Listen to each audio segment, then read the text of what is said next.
హరే కృష్ణ. ఆషాఢ బహుళ ఏకాదశి వివరాలు బ్రహ్మ వైవర్త పురాణంలో లభ్యమవుతున్నాయి. ధర్మరాజు ఈ ఏకాదశి వివరాలు, ఈ ఏకాదశి నామం, ఈ వివరాలన్నీ కూడా కృష్ణుని అడగడం జరిగింది. కృష్ణ పరమాత్మ చెప్పారు, ఈ ఏకాదశికి యోగిని ఏకాదశి అనే నామం ఉంది. ఎవరైతే దీన్ని ఆచరిస్తారో భవసాగరం నుంచి ఉద్ధరింపబడతారయ్యా అంటూ, ఈ ఏకాదశి గురించి ఒక కథ ఉంది, చెబుతాను విను అంటూ, అలకాపురిని కుబేరుడు అనేటటువంటి ఒక శివభక్తుడు పరిపాలిస్తున్నాడు. ఆయన ప్రతిరోజు బిల్వ పత్రాలతోటి, ఆవు పాలతోటి అభిషేకం చేస్తూ శివుణ్ణి గొప్పగా అర్చిస్తున్నాడయ్యా. ఆ అలకాపురిలో హేమమాలి అనేటటువంటి ఒక యక్షుడు ఉండేవాడు. ఆయనకు చాలా సౌందర్యవతి, రూపవతి అయినటువంటి విశాలాక్షి అనేటటువంటి భార్య కూడా ఉంది. కుబేరుడు చేసేటటువంటి పూజలకు హేమమాలి ఆయన పుష్పాలవి తీసుకుని వచ్చి మానస సరోవరం నుంచి ఆయనకి సహాయ సహకారాలు అందించేవారు. కానీ ఒకనాడు హిమాలయాలకు వెళ్లి మానస సరోవరం దగ్గర పుష్పాలు సేకరిస్తున్నప్పుడు అనుకోకుండా అతి కామపీడితుడై అతను భార్య దగ్గరికి వెళ్లి తిరిగి ఆమెతో మైథున కార్యాల్లో పాల్గొని పూజకు కావాల్సినటువంటి సామాగ్రిని అంతా కుబేరుడి దగ్గరికి చాలా ఆలస్యంగా తీసుకొస్తాడు. పూజా సమయం అయిపోయింది, ఆ గడియలు పూర్తయిపోయాయి. నా పూజకు నువ్వు ఆటంకం కలిగించావు, శివుడి పట్ల అపరాధం చేశావు, స్త్రీ వల్ల ఇదంతా నువ్వు చేశావు గనక నువ్వు కుష్టి వ్యాధిగ్రస్తుడివై ఉన్న స్థానం నుంచి పతనమైపోతావని చెప్పి శాపం పెట్టాడు ఆయన, శివ పూజకు ఆటంకం కలిగించినందుకు. దాంతో కుష్టి వ్యాధిగ్రస్తుడై హిమాలయ పర్వతాల వద్ద ఆయన ఆ చలిని, విపరీతమైనటువంటి చలిని తట్టుకుంటూ నానా ఇబ్బందులు పడుతూ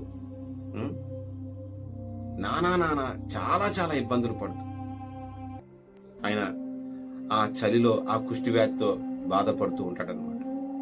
అలాంటి సమయంలో ఆయనకి ఒకనాడు హిమాలయ ప్రదేశంలో మార్కండేయ ఋషి కనిపిస్తారు. ఆయనకి తన యొక్క స్థితిని మొత్తం అతను వివరించి చెప్పడం జరుగుతుంది. మార్కండేయ మహర్షి, నేను ఇలాగా హేమమాలి అనేటటువంటి యక్షుణ్ణి, ఇది పరిస్థితి, కుబేరుడు నాకు ఇలాగ శాపం పెట్టారు, కుష్టి వ్యాధిగ్రస్తుడై ఉన్న స్థానం నుంచి పతనం చెందుతావని చెప్పేసి, నా భార్య విషయంలో నాకు ఇలా జరిగిందని చెప్పారనమాట. ఏం చేస్తే నేను మళ్ళీ తిరిగి నా స్థితిని నేను పొందుతాను, నాకు ఈ కుష్టి వ్యాధి నుంచి, ఈ ఇబ్బందుల నుంచి బయటపడే అవకాశం నాకు చెప్పండి మార్కండేయ మహర్షి అని చెప్పి ఆయన్ని ప్రార్థించినప్పుడు మార్కండేయ మహర్షి చెప్పారు, ఆషాఢ బహుళ యోగిని ఏకాదశిని నువ్వు ఆచరించవయ్యా. నువ్వు ఈ ఏకాదశిని ఆచరిస్తే మళ్ళీ తిరిగి నీ స్థితి నువ్వు పొందుతావని చెప్పి మార్కండేయ మహర్షి చెప్పడం జరిగింది అనమాట. సో ఆ మంచు ప్రదేశాల్లో ఈ ఏకాదశిని ఆ కుష్టి వ్యాధితో నానా ఇబ్బందులు పడుతూ కూడా హేమమాలి ఆచరించాడు, భగవన్నామాన్ని జపించాడు, సాధువుల ద్వారా విన్నాడు. చక్కగా ఈ ఏకాదశిని ఆచరించి ఆయన ద్వాదశి నాడు ఆ పుణ్యం ఏదైతే పొందుతాడో దానివల్ల తిరిగి తన యక్ష రూపాన్ని, చక్కటి రూపాన్ని పొందాడనమాట. పొంది మళ్ళీ కుబేరుడి దగ్గరికి వెళ్ళాడు. అప్పుడు కుబేరుడు అడిగారు, ఎలా నీకు ఈ నా శాపం నుంచి బయటపడి నీ ఈ రూపాన్ని పొందావు అని చెప్పి.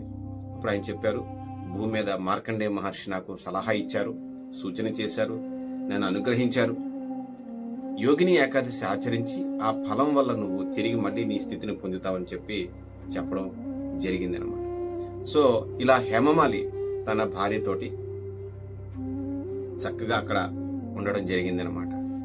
కనుక ఏకాదశి వ్రతం చాలా విలువైంది ధర్మరాజా, దాన్ని నువ్వు కూడా పాటించు, అది చాలా మంచిది అని చెప్పి ఈ యోగిని ఏకాదశి గురించి కృష్ణుడు చెప్పడం జరిగింది. మనం కూడా ఈ యోగిని ఏకాదశిని ఆచరిద్దాం. ఆధ్యాత్మికంగా మన ఎదుగుదలకు సహకరించేటటువంటి ఏకాదశి వ్రతం ద్వారా మనం కృష్ణుడికి దగ్గర అవుదాం. హరే కృష్ణ హరే కృష్ణ, కృష్ణ కృష్ణ హరే హరే, హరే రామ రామ రామ హరే హరే.